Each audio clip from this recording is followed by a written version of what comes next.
इस तरह हुआ था बाबा गोरखनाथ का जन्म। कहानी बेहद रोचक है। गुरु गोरखनाथ एक योग सिद्ध योगी थे। इन्होंने हठयोग परंपरा का प्रारंभ किया। इनको भगवान शिव का अवतार माना जाता है। गोरखनाथ को गुरु मत्स्येंद्रनाथ का मानस पुत्र भी कहा जाता है।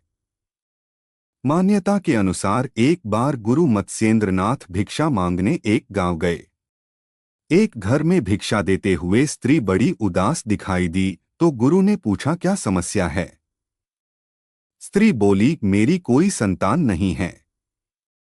उस स्त्री को परेशान देख गुरु मत्स्येंद्रनाथ ने उसको मंत्र पढ़कर एक चुटकी भभूत दी और पुत्र प्राप्ति का आशीर्वाद देकर चले गए। लगभग 12 साल के बाद गुरु मत्स्येंद्रनाथ उसी गांव में फिर से आए और उस स्त्री के घर पहुंचे।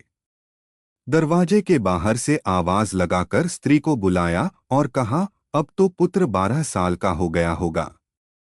असलियत में वह स्त्री गुरु मत्स्येंद्रनाथ की सिद्धियों से अनजान थी, इसलिए उसने गुरु मत्स्येंद्रनाथ द्वारा दी भभूत को खाने की बजाय गोबर में फेंक दिया था। गुरु मत्स्येंद्रनाथ की सिद्धि इतनी प्रबल थी कि भभूत बेकार नहीं जाती।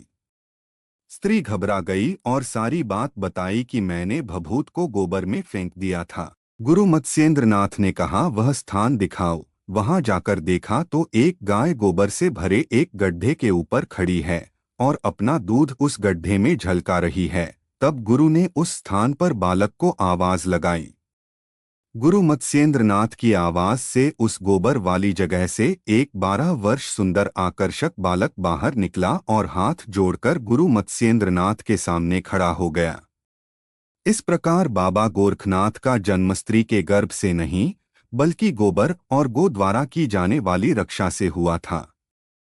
इसलिए इनका नाम गोरक्ष पड़ा।